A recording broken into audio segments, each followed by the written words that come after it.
E aí galera, beleza?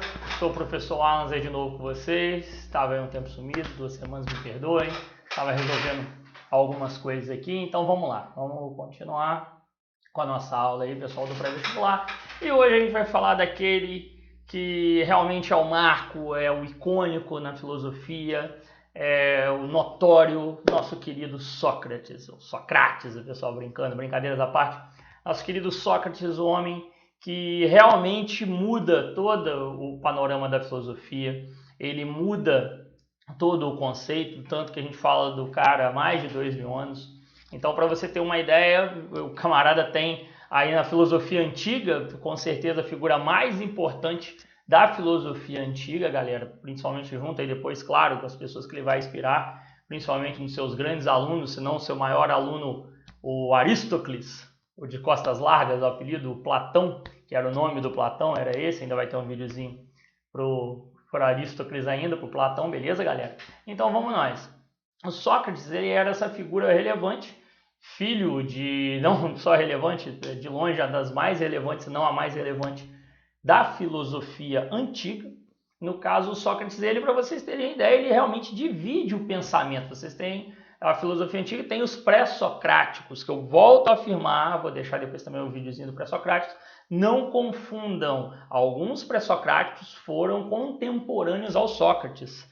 Alguns deles até morreram após o Sócrates, ou seja, é um pensamento, é uma corrente filosófica que se pensava antes do Sócrates, por isso pré-socráticos. O Sócrates vem para realmente rachar esse pensamento, para realmente rachar essa linha do tempo, né, filosófica, e colocar esse pensamento aí, o seu método socrático, que a gente vai falar aqui ao longo da aula, beleza? Então, eu só estou olhando se está tudo certinho aqui, tem minha colinha aqui no canto, tudo ali, beleza? Depois vamos falar aquele esquema, se o áudio está legal, tudo tranquilo.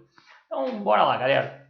Então, Sócrates aí, um camarada que algumas pessoas dizem que viveu só no imaginário de Platão, que tem esse burburinho e tal, mas não fiquem nessa. O Sócrates é um grande pensador, grande guerreiro, inclusive, sim, ele luta na Guerra do Peloponeso, tá? Para vocês terem ideia, o contexto histórico aí da Guerra do Peloponeso, ele vai ser um crítico ferrenho aos sofistas, tá? Que foi o vídeo passado, que é o que eu deixei para vocês ali, que ele vai colocar essa ideia, vai mostrar, no caso, para vocês como que ficou toda essa situação. Ele vai cortar, no caso, os sofistas na raiz mesmo, ele vai começar a enfrentar os sofistas ali, e de uma maneira bem peculiar. O Sócrates, ele vai colocar, desculpa, só corrigindo aqui, o sujeito que é noob ainda nos negócios, é difícil, beleza? Depois a gente vai pegar um modo de edição aí, mas vamos embora. Enquanto não vai, vocês não vão me matar por isso não. Mas enfim, então o Sócrates, ele vai contra os sofistas, tá, gente? Ele vai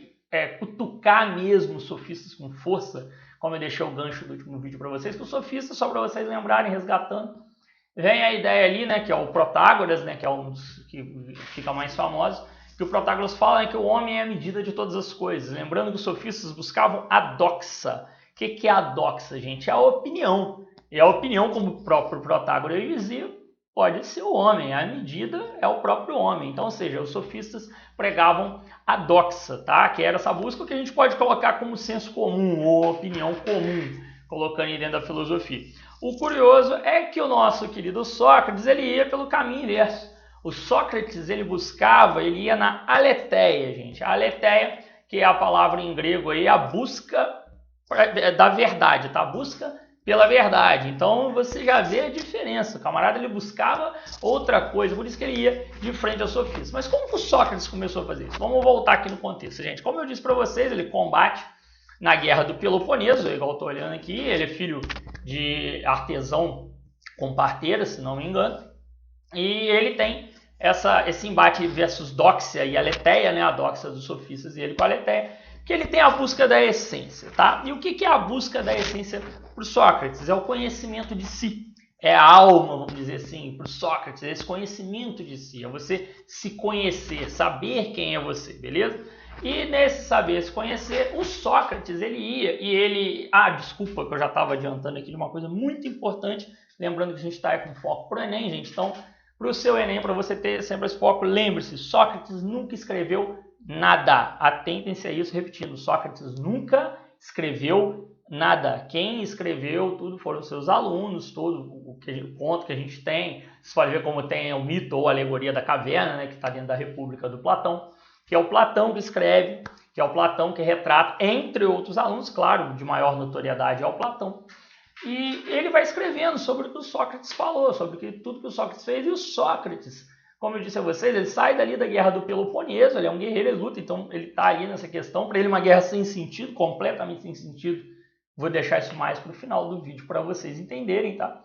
Mas ele coloca essa ideia porque ele vai falar com os sofistas, ele vai começar a debater, ele chega, para vocês terem ideia como que é o Sócrates, aonde é o famoso só sei que nada sei. Por que o Sócrates dizia isso? O Sócrates ele colocava que você tinha que reconhecer sua própria ignorância. Você reconhecendo sua própria ignorância, você estaria aberto a aprender. Então isso não era um mal você não saber de nada. Você reconhecer que não sabe de alguma coisa, você está, no caso, evoluindo, porque você está abrindo a sua mente para um novo conhecimento. Você está disposto a aprender algo novo, a aprender alguma coisa diferente. Então por isso que ele dizia, ó, tô vindo aqui, ele ia assistir, aonde ele fez toda a sua fama lá na Ágora, lá nas polis, no caso, né? É onde ele começa a debater. Onde ele começa a pegar com doutores da lei, juízes, enfim, os democratas ali da época, muitos deles os sofistas, lembra? Os sofistas ensinavam a galera a falar bem, e eles não queriam saber, como o Protágoras dizia, o homem é a medida de todas as coisas, a verdade é cada homem quem vai dizer. Então, o Sócrates, ele já vai contra ele, ele chegava ali quietinho, pianinho, de boa, e aí galera, de boa, beleza? Só vou sentar aqui um pouquinho, que eu não sei de nada, tá? Eu vim só aprender com vocês, tô aqui comendo meu torresmo de boa, só querendo prestar atenção no que você está falando aí, que eu quero aprender. É aí que era a grande pegada do Sócrates. Quando começavam os debates, o Sócrates começava, mas, por exemplo, se ele debatesse com um doutor da lei, ou com um médico, por exemplo, aí o médico ia falando, então nós temos a questão aqui de saúde, ele falava, o que é saúde? Aí o médico explicava, olha, saúde é um contexto e tal. O médico, ele começava assim, bananado, fala o médico, qualquer um que ele perguntava, tá gente, eu usei o exemplo do médico, pode ser um doutor da lei, que é o exemplo que eu gosto mais, perguntava para um juiz, ele falava o que é lei? Aí o juiz, a lei é um conjunto de regras estabelecidas, então o que são regras estabelecidas? Então uma hora ele ia levar essa pessoa através da ironia, que é esse conjuntinho de perguntas, ele ia levar a pessoa a até se irritar ou te provocar mesmo, só que usava muita ironia para poder provocar. O que eu estou falando aqui com você, gente? O método socrático. Por isso ele vinha com essa ideia, só sei que nada sei. E essa frase tem uma continuidade enorme, eu só sei que nada sei, e ao saber disso me coloco em vantagem sobre aqueles que realmente acham que sabem, vamos assim dizer. Então o Sócrates, gente, ele usava isso, que agora grave meu aluno aí do Enem, o método socrático, que é essa ironia e a maiêutica. A ironia, gente, é como eu acabei de falar com vocês, é esse conjunto de perguntinhas, de cutucadas que ele ia dando ali, ele provocava realmente para mostrar à pessoa que ela não tinha conhecimento absoluto sobre o que ela estava falando. Você sempre tem a aprender. Entendo aqui, gente, só fazendo um parênteses, que o Sócrates, tá? Ele, diferente dos sofistas, como eu falei com vocês no último vídeo, ele vai trazer a galera, ele vai puxar o conhecimento filosófico, falar, galera, galerão da Physis, legal, vocês fizeram um trabalho maneiro aí, ó, os pré-socráticos, vocês fizeram um trabalho maneiro, mas aqui, ó, igual eu tô fazendo aqui com os sofistas, aqui tá uma parte mais social, mais burocrática, agora eu vou mostrar para vocês, vamos focar a filosofia aqui, é legal, importante que vocês estão estudando aí através da razão, a Physis, mas vem para cá, desce a filosofia aqui, vamos debater aqui. Então, ou seja, o Sócrates, ele traz muito a filosofia para esse caminho de voltar a essa realidade, essa razão. O Sócrates, ele vai muito isso, Nietzsche lá na frente, quando a gente tiver um vídeo do Nietzsche, você vai ver, o Nietzsche critica até muito isso do Sócrates, meu grande amigo Holandinho, ele até fala uma coisa maravilhosa, queria ver um debate entre Nietzsche e Sócrates, se fosse possível, seria algo maravilhoso, eu concordo com isso daí, beijão Holandinho, meu querido. Enfim, para vocês entenderem, então o Sócrates tinha essa ideia da ironia, método socrático, lembra, ironia e maiêutica. A ironia, esses conjuntinhos de regras, de perguntinhas, desculpa, que ia te irritando para mostrar que você não tinha um conhecimento absoluto, entendeu? É tipo aquela criança que veio para a mãe, mas por quê? Mas por quê? Mas por quê? Até tomar no pé da orelha. Mas, brincadeiras à parte, gente, é mais ou menos isso que é a ironia, tá? Para vocês entenderem, claro, trazendo aqui para nossa linguagem. E a maiêutica, que a maiêutica em grego é o parto da ideia, realmente é a ideia do nascer, da ideia do conhecimento. É aquela que ele ia levando, que muitas das vezes através da ironia, tá, gente? Não necessariamente nessa ordem, mas através da ironia, ele ia, no caso, levando a pessoa a reconhecer a sua ignorância e levando a pessoa a ver que não tinha domínio pleno daquele assunto, que ela sempre tem a aprender, tá? Trazendo essa galera para isso. E a maiêutica, no caso, quando nasce essa ideia, é aquele que você fica, então é isso, que ele faz a pessoa ter realmente aquela epifania, aquela ideia, nossa, minha vida agora, nossa, destruiu a minha vida, não faz mais sentido, minha vida foi uma mentira. Quando a gente tem essas brincadeiras aí, que, nossa, minha vida foi uma mentira, até agora não sabia de nada realmente. Essa é a maiêutica, que dá esse despertar, esse parto, esse nascimento do conhecimento, beleza, galera? Então, isso daí é o método socrático para vocês, tá? Eu estou bem rápido e sucinto, que Sócrates dá para a gente ficar aqui horas e horas falando, só que, infelizmente, o Sócrates, como eu disse para vocês, ele é a questão da filosofia antiga, eu estou aqui na base focando para vocês para o Enem, então vamos andando aí. Uma outra teoria, o Sócrates ele falava, ele foi tão profundo, tá, que é algo que não tem como deixar de dizer, que o Sócrates ele foi muito profundo nessa, igual eu tô vendo aqui, ó, em mostrar, no caso, né, mostrar essa contradição entre opinião e a doxa, que a ironia fazia muito isso, tá, gente? Ele começava a pegar aquela pessoa que só aprendeu a falar, mas não necessariamente está falando a verdade, e ele começava a bater naquela pessoa. Uma hora a pessoa ia se embananar, uma hora a pessoa... Ih, rapaz, e agora? Não tem argumento para esse homem, o cara é profundo, o cara é bom. Inclusive, o oráculo de Delfos, se eu não me engano, mas o oráculo da época, ele nomeou Sócrates como o homem mais sábio do mundo, ao se colocar nessa posição de eu não sei de nada, eu só sei que nada sei, estou aqui para aprender. Então ele colocou o Sócrates, ao reconhecer a própria ignorância, ele coloca o Sócrates como, nossa, é o homem mais sábio do mundo. É o homem mais sábio aqui, lembrando o mundo grego. E aí a gente começa, não sei se vocês perceberam, ele começou a mexer com gente grande, que é outra coisa icônica, que também cai às vezes muito no Enem. Essa questão para vocês decifrarem, a morte de Sócrates, como foi icônico. Sócrates, gente, lembrando que com essas ideias ele vai atender gente grande, inclusive Péricles, que ele também chegou a ser contemporâneo. E Péricles, não sei se vocês lembram, não é o pagodeiro. O Péricles tinha aquela questão de falar, no caso, que, olha só, eu tenho orgulho de viver aqui em Atenas, com o melhor sistema de governo já existente, a democracia. Sócrates ia contra isso. E só para vocês entenderem, pelo amor de Deus, não! Sócrates não está falando de democracia de hoje, não tirem a questão, não vamos cometer anacronismos aí, tirar essa questão de contexto. Democracia da época, lembrando, democracia ateniense, eram só homens, letrados, atenienses, livres, maiores de 21 anos, esses que eram assim da democracia de Atenas, lembrem-se disso, é o contexto histórico para vocês, não confundam, estamos falando da época. E essa democracia falha da época, que Sócrates, né, dizia, falha, ele falava e vamos ver se ele tem razão. O Sócrates ele dizia, ele contrapunha o seguinte: o que seria o conceito de justiça, por exemplo?